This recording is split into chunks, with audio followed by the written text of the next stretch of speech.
Hi, everybody. I've been asked a series of questions following webinars and interviews that I've done. So I thought I'd record this video and explain what's going on with the Clifford Protocol, why it works and how it works, and also answer all of these questions that come in on a very regular basis. There's a huge amount of interest in it for obvious reasons. So let's dive into it. First of all, before we start, let's just give you, I will give you an overview of exactly what the Clifford Protocol is. We have a scenario where the entire game of commerce that we're all playing, what I describe as the monopoly board of commerce, is operating in an artificial realm. Everything on the monopoly board is artificial. We, the living men and women, we provide our energy through an agency where we are the agency for the birth certificate construct, the player piece that sits on the monopoly board and goes round and round the board. That's what many people refer to as the person or the citizen. It is an artificial construct. It was created following the registration of a birth certificate. Critically important are two things. One is that it is a banker. If you look at the Bills of Exchange Act of 1882, it tells you in there that a body of persons is a banker. Well, an artificial construct person, therefore, is a banker.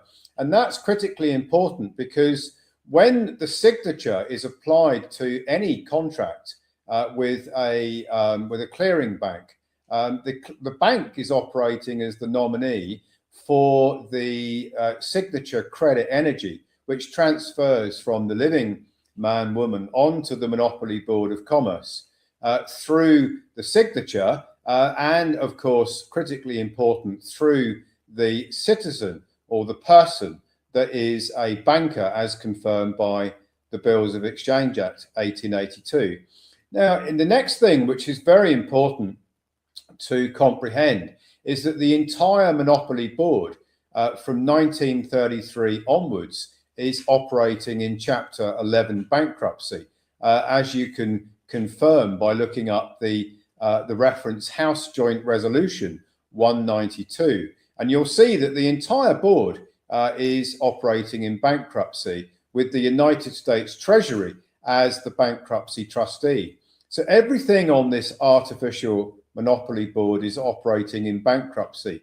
All the entities, all the constructs on the monopoly board are effectively bankrupt and they are all debtors. The energy that runs the board is human energy. In 1933, a mortgage was taken out over all of the assets and all of the energy of the people that is going to now operate this great big worldwide monopoly board of commerce.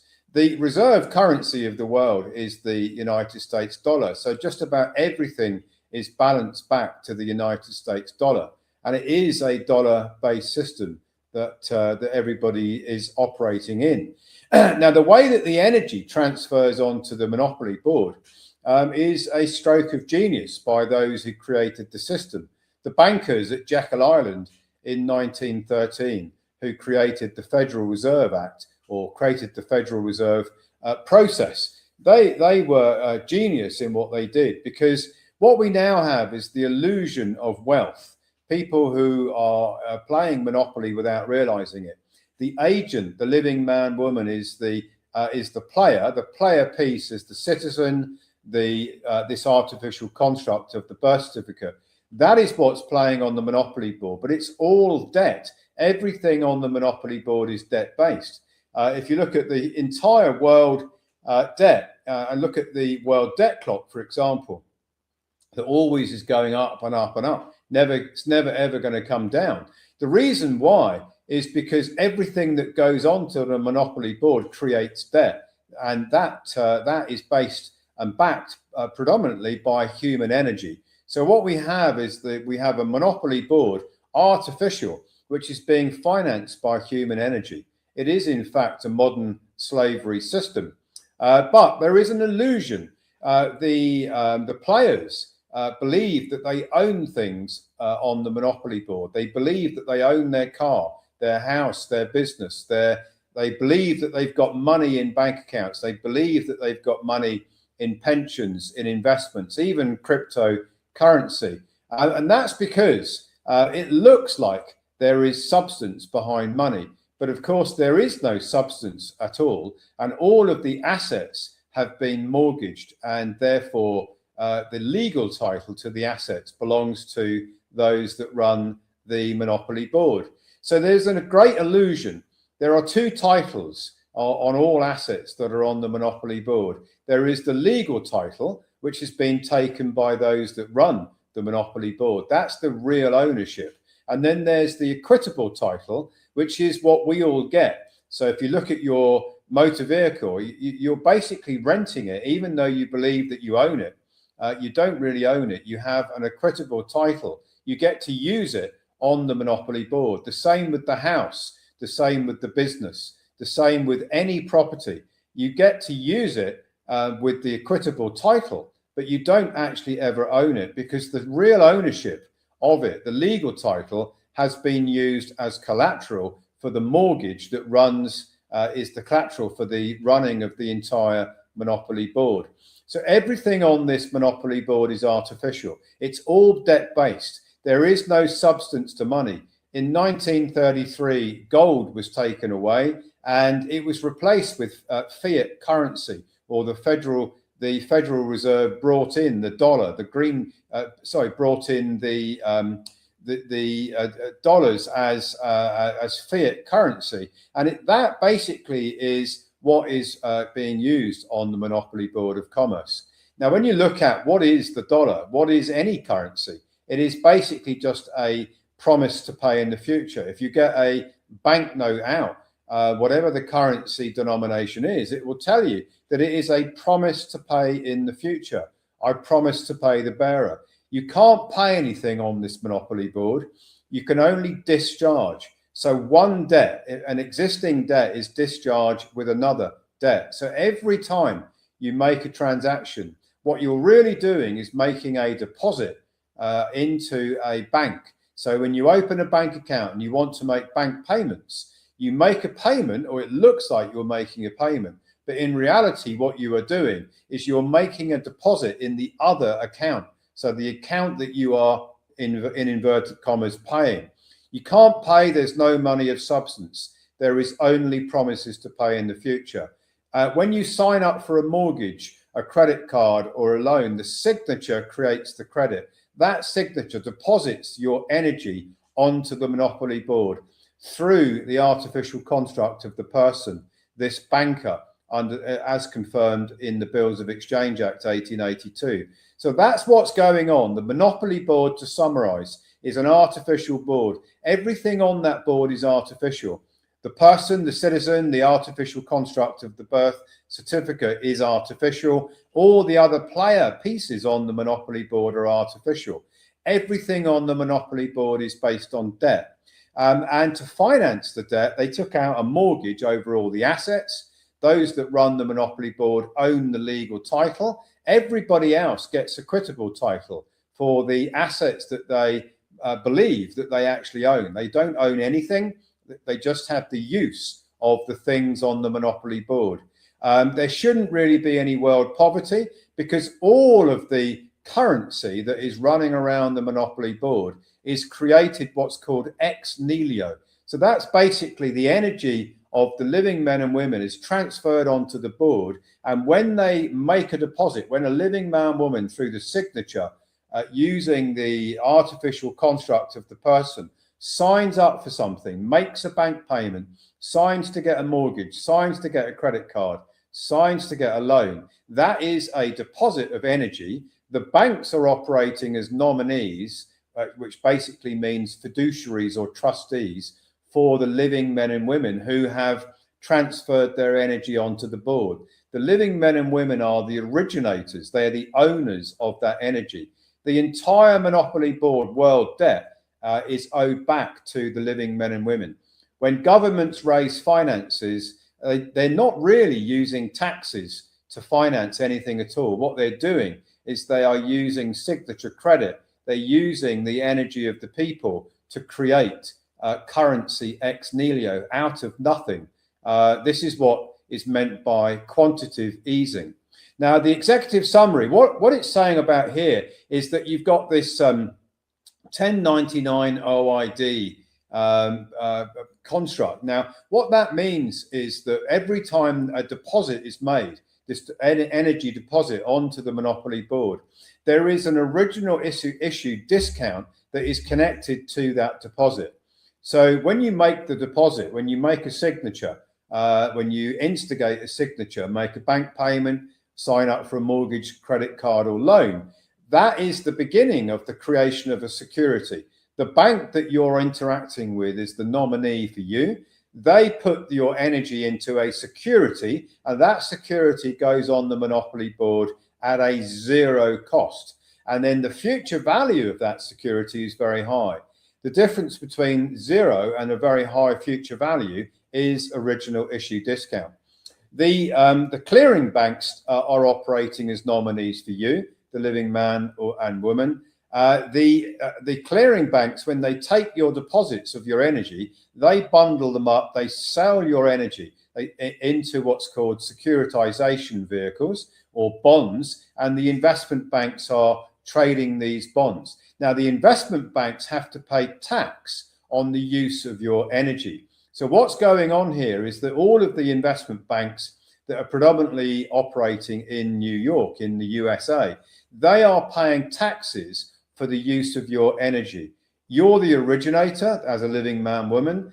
The energy is transferred onto the board by the birth certificate construct, which is a banker. You deposit your energy through signature onto this artificial monopoly board. The banks operate as nominees, which means trustee or fiduciary for you. Once you put the energy on the board, typically that energy is abandoned, which is why world debt keeps going up and up and up, because that's what currency is. It's human energy. The investment banks get to trade your energy, but they have to pay taxes to the United States Treasury for the use of your energy. Now, when you create an international grantor trust that sits on the monopoly board, separate from the person, the citizen, it is a new player piece that sits on the monopoly board. When you create that as the grantor, so the birth certificate construct is a grantor of an international grantor trust, and you appoint a professional trustee to manage that trust for you, and the living man, woman is the beneficiary. That trust, that 98 series grantor trust, operates as the holder in due course as soon as it files a 1099 OID to the United States Treasury. It can do that based on the securities which have been put onto the monopoly board from your age of majority. So all of those bank payments, all of the mortgages, all of the credit cards, all of the loans that you have originated through your signature, all of that credit is on the monopoly board.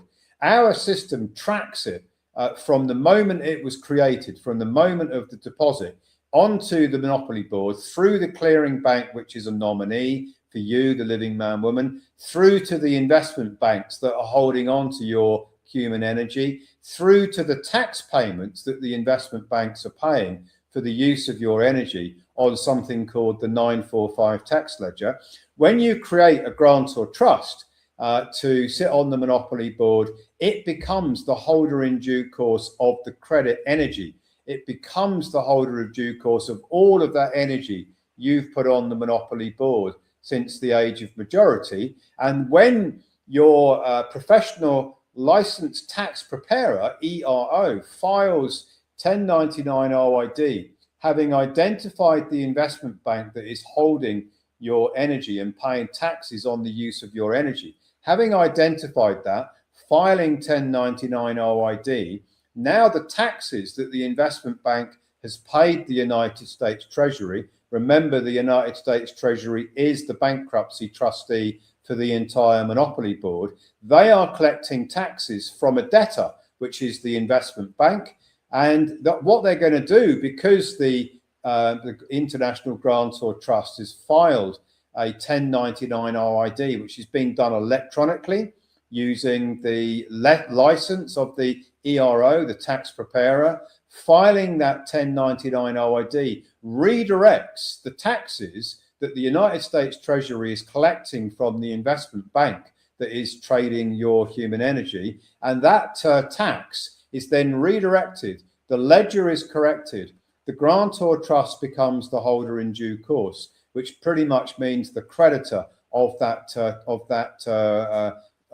credit energy. And the taxes are redirected from the United States Treasury to the International Grantor Trust. This is how you get your recoupments. You're not recouping the actual bank payments or the mortgages themselves. You're recouping the taxes that the investment banks are paying for the use of your energy. And that is all calculated, tracked and traced by our system that we've built and professionally filed. You've got a professional trustee of the grantor trust. You've got a professional licensed tax preparer filing the tax returns. You've then got a banker that is going to collect the recoupment of the signature credit energy, which is taxes, from the United States Treasury under something called Trias 310, ACH Fedwire, bank transfers from the United States Treasury to the grantor trust that is being put onto the Monopoly Board, that is now become the holder in due course. It is the true creditor. It is going to be recouping the taxes from the investment bank that is paid those taxes for on the use of your energy to the United States Treasury. And then from that trust, from that grantor trust that is made the tax filings, and then there are other filings once the IRS has confirmed that the credit energy is owed back to the grantor trust. Then the IRS is going to issue a wages and tax transcript. And in 2025, we had 600 million of confirmed wages and tax transcripts. That means that the IRS has ticked all of the boxes, has reviewed everything up to that point, has checked it all off as compliant. They've done that with an algorithm, which is called the algorithm 810. They use that. They can track credit energy from its origination, no matter how many years ago it was created. They've got a system that tracks it. Our system also tracks it from the origination date all the way through until the year that the 1099 OID is filed by the ERO, the licensed tax preparer, who's filing 1099 OID from the grantor trust, this new player piece on the Monopoly Board that is going to now receive back the taxes from the United States Treasury under Trias 310 through ACH and Fedwire. And then from that grantor trust, the trustee is going to transfer the recoupment of those taxes, which is equal to the face value of the bank payments, the face value of mortgages, the face value of credit cards and loans from the past. The trustee is going to transfer the recoup funds to the Asset Fortress Protocol, which is the members and envoy of Republic of Old Souls private treasury. The private treasury has its own bank account. It will spend and recoup in cycles, spend and recoup that credit energy. Every year it will recoup the previous year's spending. It's an international grantor trust.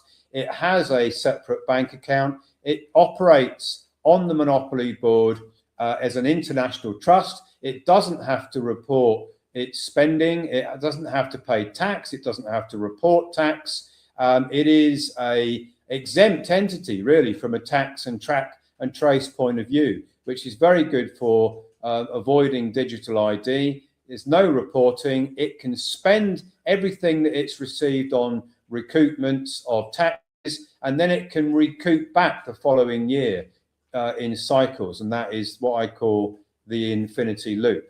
So that's the Clifford Protocol. There's a lot more steps to it, but basically that's the overview. Let's get into the questions. So the first question is, how does the historical pivot of 1933 define the nature of my signature as a credit instrument today? Well, as I mentioned on the overview at the beginning of this video, what you've got going on here is this bankrupt monopoly board. You've got House Joint Resolution 192 of 1933. James Traficant, the senator for Ohio, read out that the United States had now gone into Chapter 11 bankruptcy. Everything on the monopoly board is now bankrupt. All of the persons, everything, every company, every government, everything on that monopoly board is now bankrupt.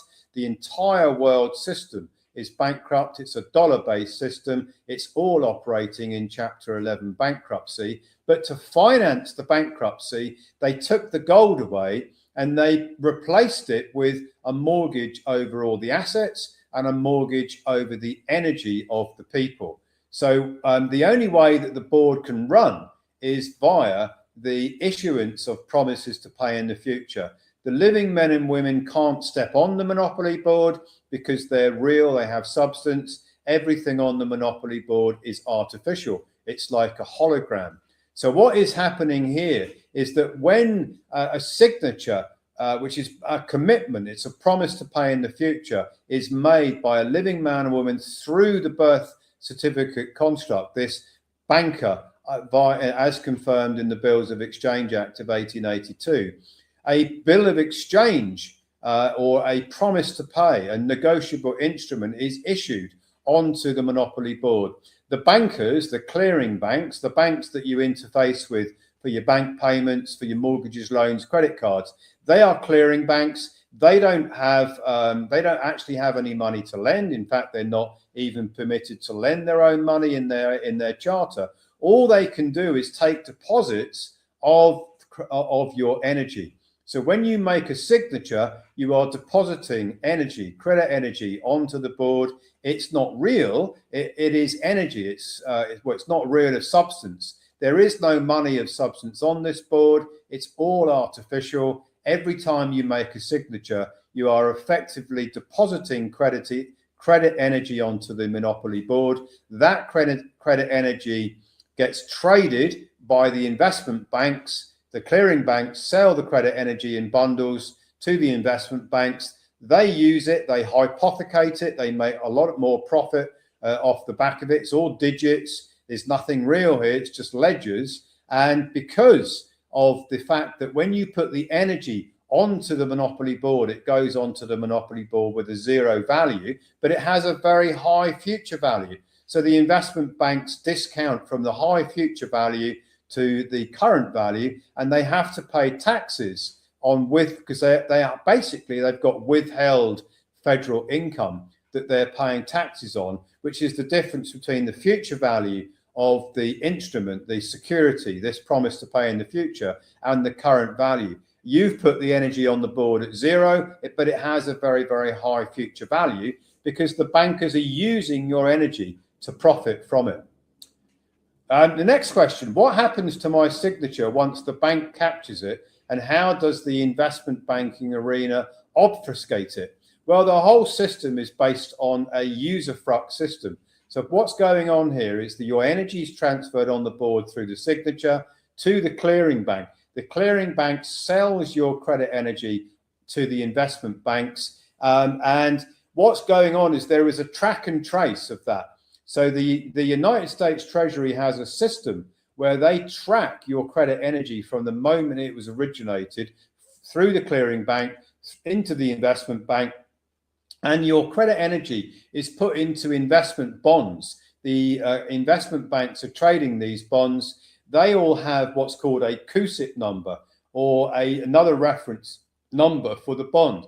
So everything can be tracked and traced from the moment it was originated to the moment that the investment bank is paying the taxes on it under their what's called 945 tax module. So the investment banks, what they do is they create these omnibus accounts and they bundle all of these securities and the taxes that they're paying on them into these omnibus accounts. You won't know that those omnibus accounts actually are representative of the trading of your credit energy. But it is, and they don't make it obvious because clearly they don't want people to know that this is what they're doing. they pay taxes, the investment banks, on their 945 tax module. It's perfectly in accordance with the IRS publication 1212. The investment banks presume to be the holder in due course. They presume to be the creditor, when in fact they're not the creditor. They're just the presumed creditor of the energy. You are always the creditor. The living man, woman is always the creditor.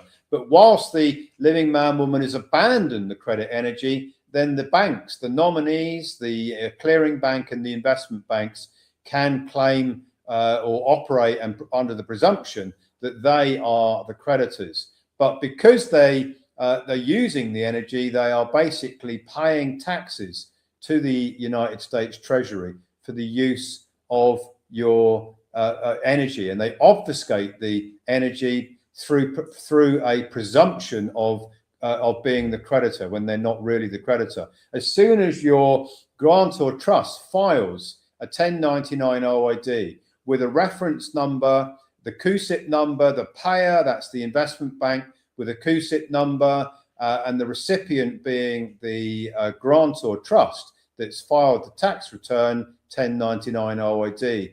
Now the investment bank is no longer the creditor. And this is what's going on. You've got CUSIP numbers, you've got LEI numbers, you've got EIN numbers, and then critically there is a 26-digit number that actually tracks the origination of the signature all the way through to the taxes that the investment bank is paying. The IRS has their own tracking reference number from your signature all the way through until the investment bank pays taxes on their 945 tax return. What is IRS algorithm 810, and why is it described as the hard gate for our recoupment claims? The IRS runs an algorithm. It's the 810 algorithm. It checks the origin of the signature credit. It checks the clearing bank. It checks the investment bank. It checks the securities that the credit energy's been traded in. It checks the taxes that the investment bank is paying. So basically, it's checking the whole lot. When a grantor trust that is now filing under the ERO, the tax preparer license through electronic filing software that the ERO has licensed to integrate to the IRS, they're filing that tax return 1099 OID from the International Grantor Trust. What happens is the IRS system, because it's all electronic, matches whether that 1099 OID is bona fide, whether it's compliant, whether it ticks all the boxes. If it ticks all the boxes, the IRS 810 algorithm is going to pass it, and that's after they passed it, it's going to issue, the IRS is going to issue a wages and tax transcript. If there's something wrong in the process of tracking that signature credit through to the investment bank, through to their 945 tax ledger, the IRS's 810 algorithm is going to block it. It's going to freeze that recoupment. You're not going to get a wages and tax transcript issued to the International Grantor Trust. It's going to be frozen, and that would then need to be looked into to unfreeze the 810 algorithm block. Why do ROS analysts perform such deep forensic analysis on individual securities? And can AI system automate this? Well, we've built an AI system that tracks the signature credit from the moment it was originated from the clearing bank all the way through to the bonds, that's the investment securities, with the CUSIP numbers to the investment banks themselves, from the investment banks to their tax modules 945. The algorithm that we've built tracks all of that from any bank anywhere in the world through to the 945 taxes that are being paid by the investment bank. Those taxes belong to the originators of the signatures. Can the IRS really triangulate a signature from I signed? That's the deposit of the credit energy 20 or 25 years ago for a mortgage to my current recoupment claim? Well, in fact, the IRS track everything as far back as you can go, as far back as electronic commerce was going on. They have something called the IRMF system. It tracks everything. It allocates every transaction with a 26-digit reference number. They can go all the way back to when electronic transactions started. They can track everything, and our algorithmic system will also do the same. So if you look back into your banking history, and if you remember which banks you had and roughly how much you put through those bank accounts, what the face value of your mortgages were in the past, credit cards, loans, if you can remember all of that and provide that information to us, we will be able to put it into our algorithm, and the IRMF IRS algorithm will be checking that our algorithm has got it right. And typically our algorithm is very, very accurate. So the answer to the question is yes, you can. How are the 98 series International Grantor Trust tax filings conducted?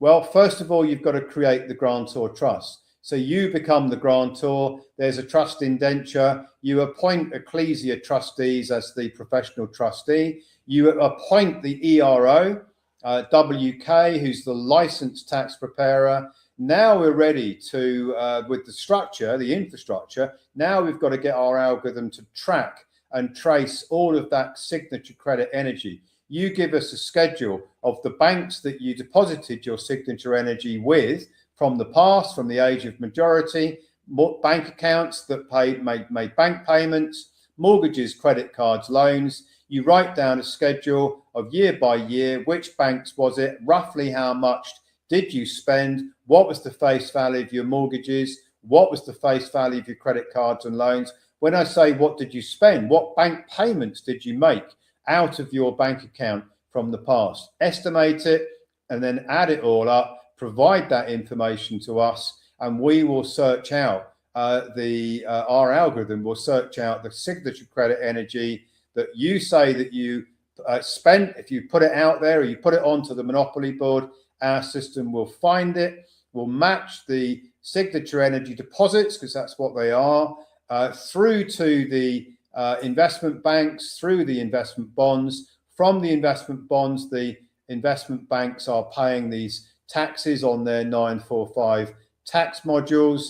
Our algorithm will track all that. We'll make sure that there's enough taxes on the 945 system, the IRS's 945 tax module, and that will finance your recoupment. So how are the 98 series International Grantor tax filings conducted? Through a very logical step-by-step process. You've then got a 1099 OID that's filed before the algorithm, the IRS's algorithm can check it all out. And then you get a wages and tax transcript in. Once you get a wages and tax transcript in to confirm the amount of the recoupment of abandoned taxes or abandoned credit, which is equal to the taxes that are coming back, then the 1041 is filed. You've got a bank account connected to that grant or trust that's going to receive the recoupments through ACH and FedWire. That's called IRS Trias 310. That's the process.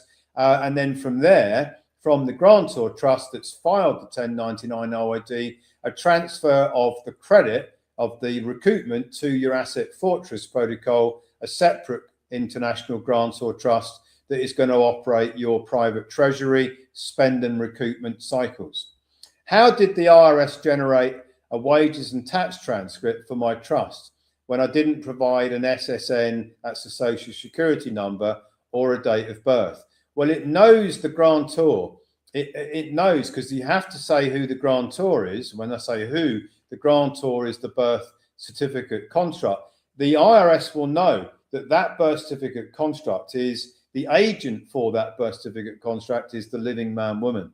They've got records. They know everything. They don't need an SSN. They don't need a date of birth. They already know just the grantor's name and the name of the securities, the payer and the CUSIP number for the securities. Their system will find it. It's a very, very sophisticated system, this IRMF system.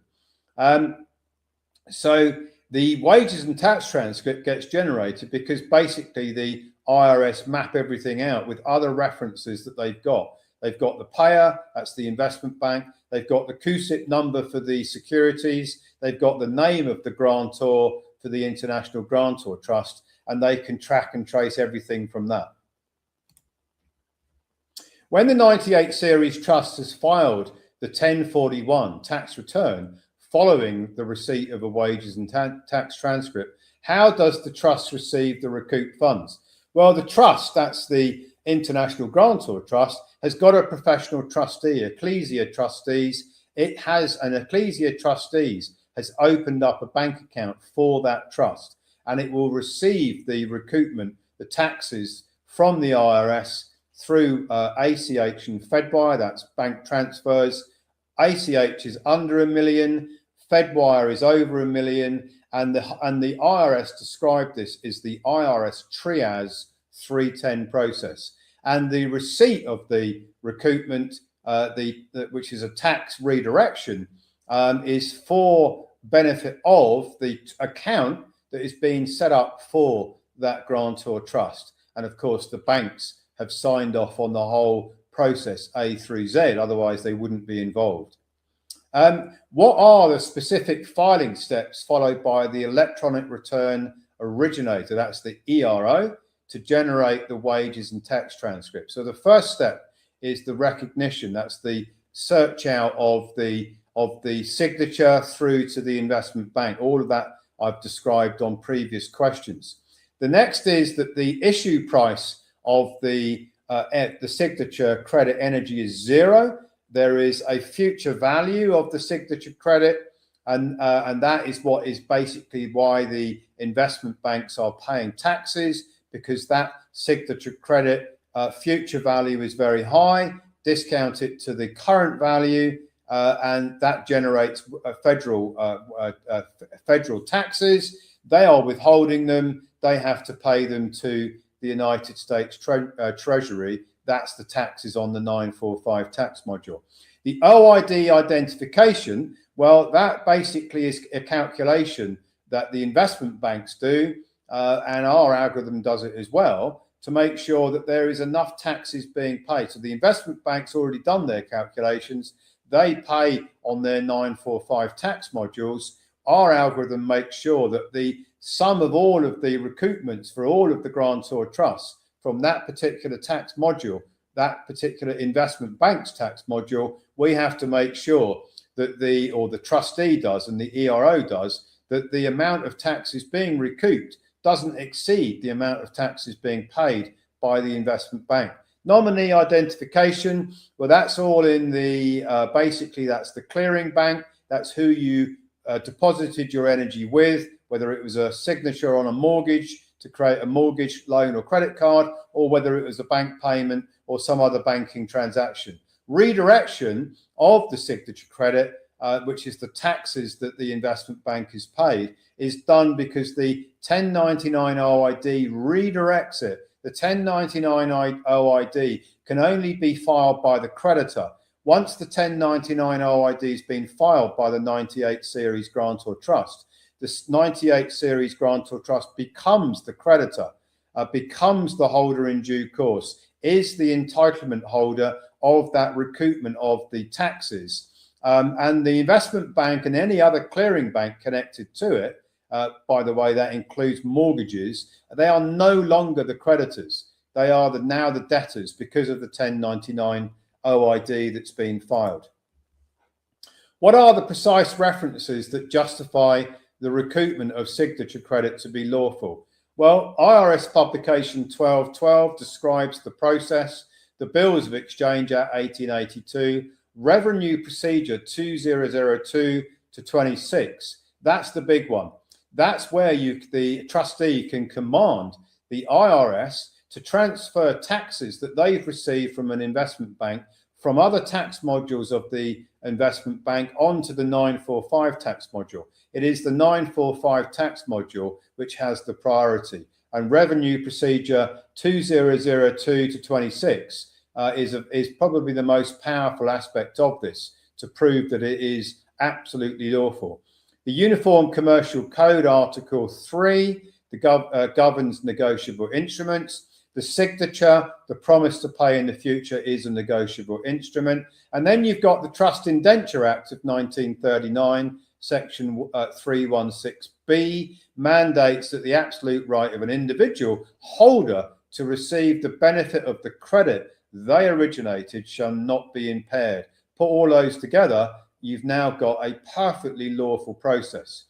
In 2025, there was in excess of 600 million of confirmed wages and tax transcripts for hundreds of international grantor trusts. How reliable were these transcripts? Well, Andy Benson's recently done interviews with people who received these wages and tax transcripts. He did an interview with Ange, who's been heading up our projects team and worked with me and others to develop all of these systems out. She's been 100% involved all the way through, A through Z, on the project. She actually described the wages and tax transcripts that have been received, and Andy Benson showed them on the screen, showed a whole selection of them on the screen. Andy Benson's had his wife has had his, Angela's had hers, I had mine. Mine was 4.4 million. I've already recorded a video that describes that.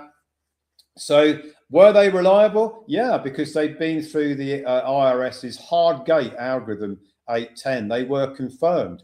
They were sabotaged by pirates who had their own agenda in 2025 that used to be members of our team who went rogue for all sorts of reasons that I've documented on other videos and interviews. If I'm filing for 25 years of cumulative signature credit in, say, 2025 tax year, how does the IRS balance this against the bank's current year taxes? This is a very good question. So let's suppose that you've got $10 million of signature credit that you've deposited with the nominees, with the clearing banks over the last, say, 25 years. You want to recoup all of that $10 million in the year 2025. Well, all of that signature credit and taxes that you're owed back can be claimed in 1 year. And if the 1099 OID was filed in the 2025 year, that means that you can recoup that 10 million through to your grantor trust. By the way, 10 million is the maximum that you can recoup per grantor trust.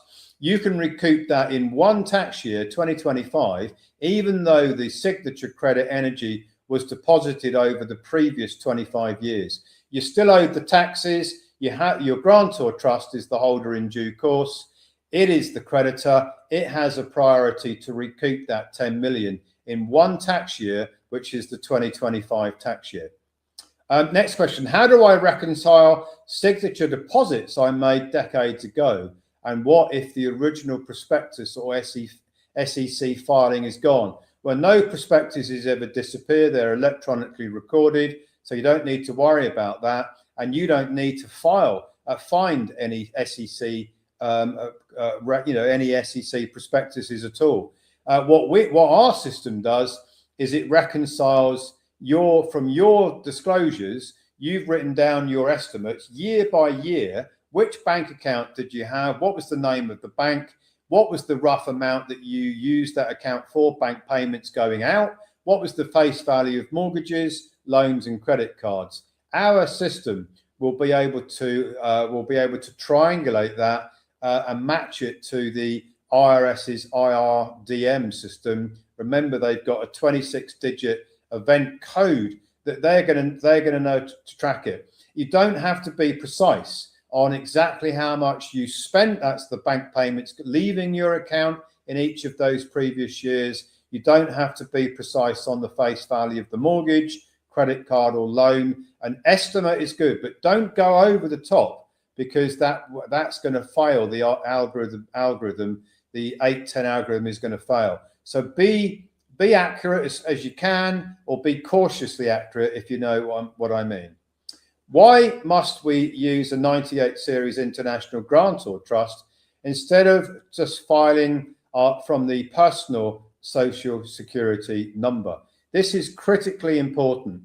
If you file tax returns as a debtor, that is the birth certificate construct fires into the IRS tax returns, 1099 OID, 1040 tax returns. That entity that is filing for tax recoupment is actually a debtor. It doesn't have any entitlement to recoup abandoned credit. The taxes are only due back to creditors. So you have to establish the 98 grantor trust, because that can operate on the Monopoly Board separate from the birth certificate entity, the entity that has the social insurance number, as a creditor. The grantor trust is a creditor. The person, the citizen, the birth certificate construct is a debtor. Debtors filing for the recoupment of taxes can go to jail or be fined, and creditors that are filing through 98 grantor trust, being the creditor, being the holder in due course, as it says in IRS publication 1212, that is the lawful way of doing it. Does this recoupment process impact the solvency of the United States Treasury? Well, I wrote a whole research paper on this, which you can find at Ecclesia Law. The answer is no. Remember that the entire Monopoly Board is artificial. It's all ledgers. It's just a ledgering system. The redirection of taxes from the United States Treasury to the grantor trust, to your grantor trust, you may have more than one if you're doing more than 10 million of recoupment, is not going to bankrupt the Treasury. Remember, there's no money of substance. There's only ledgers. The United States Treasury, every government around the world can create unlimited amounts of currency ex nihilo, as described by the Bank of England, as described in the research papers that Professor Richard Werner issued out about 10, 15 years ago. The system isn't going to go bankrupt. It's an ex nihilo system, which means credit is transferred onto the board either through these deposits or through governments buying bonds from, selling a bond, the Treasury issuing a bond and the central bank buying a bond. That's ex nihilo credit creation. That's quantitative easing. 97% of the credit on the Monopoly Board, that's the currency, credit stroke currency on the Monopoly Board, is signature credit, is deposits made by living men and women through the birth certificate construct. The taxes that the IRS, United States Treasury collect, really make no difference to the financing of the United States budget. The United States budget is financed through ex nihilo credit creation, as every other government is as well. So it's not going to affect it. I hope you've enjoyed this video. Thanks for watching.